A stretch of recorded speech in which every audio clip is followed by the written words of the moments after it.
Hi friends, welcome to Shami's kitchen. എല്ലാവർക്കും സുഖമാണല്ലോ.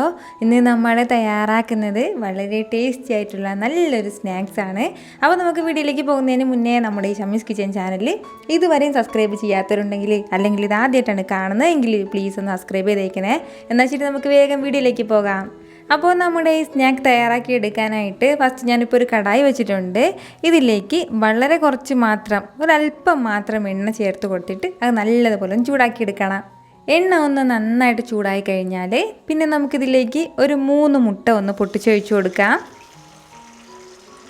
മുട്ട ചേർത്ത് കൊടുത്തതിന് ശേഷം നമ്മൾ സാധാരണ ഈ മുട്ടയൊക്കെ നന്നായിട്ടൊന്ന് ചിക്കി എടുക്കില്ലേ, ആ ഒരു രീതിയിൽ തന്നെ നല്ലതുപോലെ ഇതൊന്ന് ചെറുതായിട്ട് നമ്മൾ മിക്സ് ചെയ്ത് കൊടുത്ത് നന്നായിട്ട് പൊടിയായിട്ട് നമ്മളിതൊന്ന് ചെയ്തെടുക്കണം. ഒരു 30 സെക്കൻഡ് കൊണ്ട് തന്നെ നമ്മുടെ മുട്ടയെല്ലാം നല്ല കറക്റ്റായിട്ട് റെഡിയായിട്ട് കിട്ടിക്കോളും. ഒരുപാട് സമയമൊന്നും നമ്മളിട്ടിങ്ങനെ ഇതുപോലെ മിക്സ് ചെയ്യേണ്ട ആവശ്യമൊന്നുമില്ല. അതുപോലെ തന്നെ നമ്മളിത് നല്ലതുപോലെ മിക്സ് ചെയ്യാൻ വേണ്ടി പാടില്ല. ചെറിയ രീതിയിൽ വേണം ഇത് ചെറുതായിട്ടൊന്ന് കട്ട് ചെയ്ത് കൊടുക്കാനായിട്ട്. ഇച്ചിരി മുട്ടയുടെ പീസൊക്കെ ഇച്ചിരി വലിയ രീതിയിൽ തന്നെ ഇതിലുണ്ടാവണം. ഇതുപോലെ ചെറുതായിട്ടൊന്ന് മിക്സ് ചെയ്ത് കൊടുക്കുമ്പോഴത്തേക്കും നമ്മുടെ മുട്ടയെല്ലാം എന്താ കറക്റ്റായിട്ട് റെഡി ആയിട്ട് വന്നിട്ടുണ്ട്. അപ്പോൾ ഇത് ഇത്രയും തന്നെ മതിയാവും. ഇപ്പോൾ നമുക്കിതിങ്ങനെ ചെയ്തെടുക്കാൻ അപ്പോൾ ഇതെല്ലാം നമുക്ക് ഒരു പ്ലേറ്റിലേക്ക് മാറ്റാം. ഇതുപോലെ നമ്മളെല്ലാം വറുത്ത് മാറ്റിയിട്ടുണ്ട്. ഇനി നമുക്കിതൊന്ന് മാറ്റി വയ്ക്കാം. വീണ്ടും അതേ കടായിലേക്ക് തന്നെ നമുക്കൊരു 1.5 ടേബിൾ സ്പൂൺ അളവിൽ എണ്ണ ചേർത്ത് കൊടുക്കാം. ഇപ്പോൾ ഏത് എണ്ണയായാലും കുഴപ്പമൊന്നുമില്ല. ഒരല്പം എണ്ണ ചേർത്ത് കൊടുത്തിട്ടുണ്ട്. എണ്ണ ഒന്ന് ചൂടായിട്ട് വരുമ്പോഴത്തേക്കും പിന്നെ നമുക്കിതിലേക്ക് വേണ്ടത് കുറച്ച് സവാളയാണ്. ഞാനിപ്പോൾ ഒരു മീഡിയം സൈസ് സവാളയിൽ ഒരു സവാള എടുത്തിട്ടുണ്ട്. അത് ഇതുപോലെ ചെറുതായിട്ട് അരിഞ്ഞിട്ട് അത് നമുക്കിതിലേക്ക് ചേർക്കാം. സവാള ചേർത്ത് കൊടുത്തതിന് ശേഷം നന്നായിട്ട് നമുക്കിന്ന് വഴറ്റി കൊടുക്കാം. ഒരുപാട് കളറൊന്നും മാറണം എന്നുള്ള ആവശ്യമൊന്നുമില്ല. നല്ല രീതിയിലൊന്ന് വഴണ്ടി കിട്ടിയാൽ മാത്രം മതിയാവും. ഫ്ലെയിം മീഡിയത്തിൽ തന്നെ ഇരുന്നാൽ മതിയാവും. ഇപ്പോൾ നമ്മുടെ സവാളയൊക്കെ ഇതുപോലെ ചെറിയ രീതിയിലൊന്ന് വഴണ്ട് വന്നിട്ടുണ്ട്. അപ്പോൾ ഇത് ഇത്രയും തന്നെ മതിയാവും. ഇനി നമുക്കിതിലേക്ക് ബാക്കി ചേരുവകളും കൂടി ചേർത്ത് കൊടുക്കാം. ഫസ്റ്റ് നമുക്ക് ഇതിലേക്ക് വേണ്ടത് കുറച്ച് ഇഞ്ചി വെളുത്തുള്ളി പേസ്റ്റാണ്. ഞാനിപ്പോൾ 1 ടേബിൾ സ്പൂൺ അളവിൽ ഇഞ്ചി വെളുത്തുള്ളി പേസ്റ്റ് എടുത്തിട്ടുണ്ട്. അത് നമുക്കിതിലേക്ക് ചേർത്ത് കൊടുക്കാം. വളരെ കുറച്ച് മാത്രമേ നമ്മളിതിലേക്ക് മസാലകൾ ചേർക്കുന്നുള്ളൂ. അപ്പോൾ ഇതിന് വേണ്ടിയിട്ട് 1 ടീസ്പൂൺ അളവിൽ, 1 ടീസ്പൂണിൻ്റെ ചെറിയ ടീസ്പൂണിൽ 1 ടീസ്പൂണാണ് ചേർക്കുന്നത്. നമ്മുടെ എരിവിനനുസരിച്ചിട്ടുള്ള മുളക് പൊടി ഈ സമയത്തേക്ക് ചേർത്തേക്കണം. കൂടെ തന്നെ ഒരു 1/2 ടീസ്പൂൺ അളവിൽ കുരുമുളക് പൊടിച്ചതും കൂടെ ചേർക്കുകയാണ്. ഇനി നമുക്കിതിലേക്ക് വേണ്ടത് ഒരു 1/4 ടീസ്പൂൺ അളവിൽ കുറച്ച് ചെറിയ ജീരകം പൊടിച്ചതും കൂടിയാണ്. പെരുംജീരകമല്ല, ചെറിയ ജീരകമാണ്. ഒരു 1/4 ടീസ്പൂൺ അളവിൽ മഞ്ഞൾപ്പൊടിയും കൂടി. ഇത്രയും ആയിക്കഴിഞ്ഞാൽ പിന്നെ നമുക്കിതിലേക്ക് വേണ്ടത് ഒരു 1/4 ടീസ്പൂൺ അളവിൽ കുറച്ച് ഗരം മസാല പൊടിച്ചതും കൂടിയാണ്. അപ്പോൾ നല്ലൊരു ഗരം മസാലയുടെ ആ ഒരു ഫ്ലേവർ ഉണ്ടാവും. അപ്പോൾ ഇതിൻ്റെ റെസിപ്പി ഞാൻ മുമ്പ് അപ്ലോഡ് ചെയ്തിട്ടുണ്ടായിരുന്നു. അപ്പോൾ അത് ആവശ്യമുള്ളവരൊന്ന് കണ്ടേക്കണം. ഇത് ഇത്രയും ചേർത്തിട്ട് നമുക്ക് നല്ലതുപോലെ ഒന്ന് മിക്സ് ചെയ്ത് കൊടുക്കാം. നമ്മുടെ ഈ മസാലയുടെയൊക്കെ ആ ഒരു പച്ചമണം മാറുന്നവരെ മാത്രം ഒന്ന് നന്നായിട്ടൊന്ന് വഴറ്റിയെടുത്താൽ മതിയാവും. എല്ലാ മസാലയും ചേർന്നിട്ട് നല്ലൊരു മണമാണ് വരുന്നത്, നല്ലൊരു ഫ്ലേവർ വരുന്നുണ്ട്. അപ്പോൾ ഇതുപോലെ ചെറിയ രീതിയിൽ ഫ്ലെയിം ഇപ്പോൾ ഞാൻ കുറച്ച് വെച്ചിരിക്കുകയാണ്. ഒരുപാട് ഫ്ലെയിം വെക്കേണ്ട ആവശ്യമില്ല. അപ്പോൾ ഇത്രയും ചേർത്തിട്ട് നന്നായിട്ടൊന്ന് ഈ ഒരു രീതിയിലൊന്ന് മിക്സ് ചെയ്ത് ഞാനിപ്പോൾ എടുത്തിട്ടുണ്ട്.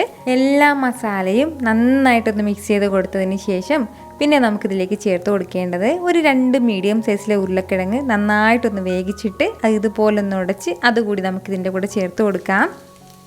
ഉരുളക്കിഴങ്ങിൻ്റെ കൂടെ തന്നെ നമ്മൾ നേരത്തെ വറുത്ത് മാറ്റി വെച്ചിരിക്കുന്ന നമ്മുടെ മുട്ടയും കൂടി ചേർക്കുകയാണ്.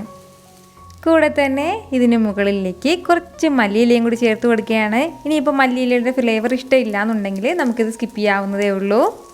ഇതുവരെ നമ്മൾ ഇതിന് ആവശ്യമായിട്ടുള്ള ഉപ്പ് ചേർത്ത് കൊടുത്തിട്ടില്ലായിരുന്നു. അപ്പോൾ ആവശ്യത്തിനുള്ള ഉപ്പും കൂടി ഈ സമയത്ത് ചേർക്കുകയാണ്.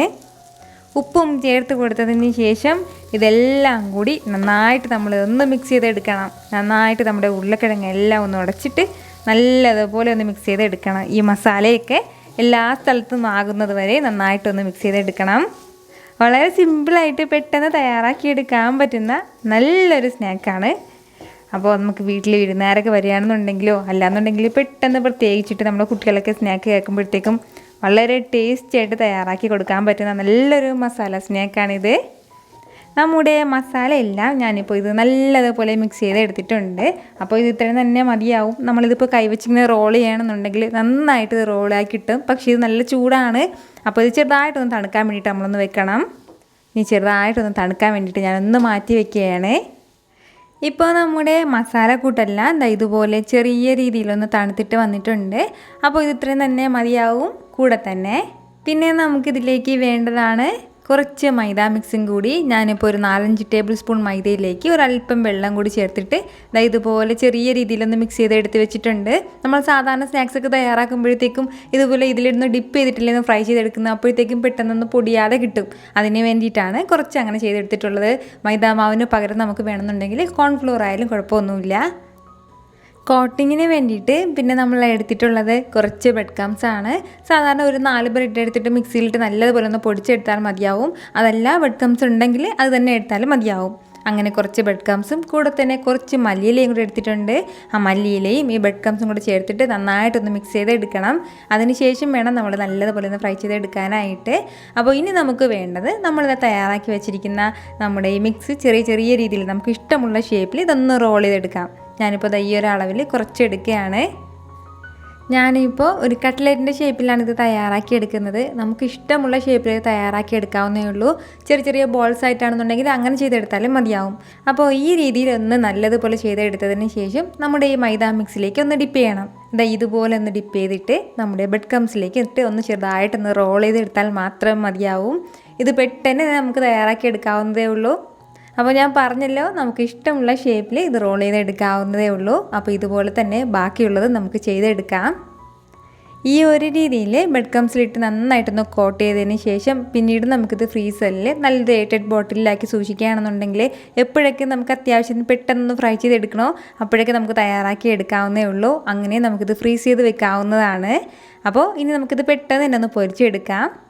എണ്ണ ഇപ്പോൾ നന്നായിട്ട് ചൂടായിട്ട് വന്നിട്ടുണ്ട്. ഇതിലേക്ക് നമുക്ക് ഓരോന്നായിട്ട് ഇട്ട് കൊടുക്കാം.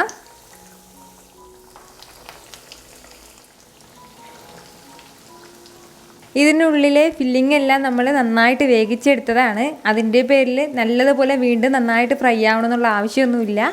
ഇതിൻ്റെ പുറം ഭാഗം മാത്രം ചെറുതായിട്ട് ലൈറ്റ് ഗോൾഡൻ കളർ വരുമ്പോഴത്തേക്കും നമുക്കിത് എടുക്കാവുന്നതേ ഉള്ളൂ. നമ്മളിത് നല്ലതുപോലെ മൈദാമാവിലേക്ക് കോട്ട് ചെയ്ത് എടുത്തതിൻ്റെ പേരിൽ പൊടിഞ്ഞു പോകുന്നൊന്നും ഒട്ടും പേടി വേണ്ട. നന്നായിട്ട് തന്നെ നമുക്കിതുപോലെ കിട്ടുകയും ചെയ്യും. അപ്പോൾ നമ്മൾ ഒരുപാട് കളർ മാറ്റിയിട്ട് നല്ലൊരു ബ്രൗൺ കളർ വരുത്തണം എന്നുള്ള ആവശ്യമൊന്നുമില്ല. ചെറിയ രീതിയിൽ മാത്രം ഒന്ന് കളർ മാറി കിട്ടിയാൽ മതിയാവും. രണ്ട് സൈഡും നല്ലൊരു ബ്രൗൺ കളർ വരുന്നത് വരെ വേണമെന്നുണ്ടെങ്കിൽ നമുക്ക് അങ്ങനെ ഫ്രൈ ചെയ്തെടുക്കാവുന്നേ ഉള്ളൂ. ഇപ്പോൾ ഞാൻ അതുപോലെ ആ ഒരു രീതിയിൽ ഇത് ഫ്രൈ ചെയ്തെടുക്കുന്നില്ല. ലൈറ്റായിട്ടൊന്ന് കളർ മാറുമ്പോൾ തന്നെ നമ്മളിത് എടുക്കുകയാണ്. അപ്പോൾ നല്ല സോഫ്റ്റ് ആയിട്ടുള്ളൊരു സ്നാക്കാണ്. നമുക്കിതിലൊരു 2 എണ്ണം കഴിക്കുമ്പോൾ തന്നെ വയറൊക്കെ നന്നായിട്ടൊന്ന് നിറയും. വളരെ ടേസ്റ്റി ആയിട്ടുള്ള നല്ലൊരു സ്നാക്കാണ്. നമുക്ക് ഏത് സമയത്ത് വേണമെന്നുണ്ടെങ്കിൽ തയ്യാറാക്കി എടുക്കാവുന്നേ ഉള്ളൂ. അപ്പോൾ കുറച്ച് മുട്ടയും അതുപോലെ തന്നെ ഉരുളക്കിഴങ്ങും ബ്രെഡും ഒക്കെ ഉണ്ടെങ്കിൽ നമുക്ക് ഈസി ആയിട്ട് എപ്പോൾ വേണമെങ്കിലും തയ്യാറാക്കാവുന്നേ ഉള്ളൂ. അപ്പോൾ ഇതെല്ലാവരും ട്രൈ ചെയ്ത് നോക്കിയതിന് ശേഷം അതിൻ്റെ ഫീഡ്ബാക്ക് എനിക്ക് മറക്കാതെ അറിയിക്കുകയും വേണം. ഈ വീഡിയോ നിങ്ങൾക്ക് ഇഷ്ടമായിട്ടുണ്ടെന്നാണ് എൻ്റെ വിശ്വാസം. ഇഷ്ടമായാൽ ഇതൊന്ന് ലൈക്ക് ചെയ്തേക്കണം. ഇത് മറ്റുള്ളവരും കാണണമെന്ന് ആഗ്രഹിക്കുന്നുണ്ടെങ്കിൽ നിങ്ങളുടെ ഫ്രണ്ട്സിനും ഫാമിലിക്കും എല്ലാവർക്കും ഒന്ന് ഷെയർ ചെയ്ത് കൊടുക്കാനും മറക്കരുത്. വീണ്ടും നല്ലൊരു ഉഷാർ വീഡിയോ ആയിട്ട് ഞാൻ വരുന്നതായിരിക്കും. അതുവരേക്കും ഹാപ്പി ആയിട്ടിരിക്കുക, സന്തോഷമായിട്ടിരിക്കുക, എല്ലാവരും സേഫ് ആയിട്ടിരിക്കണം. Take care friends.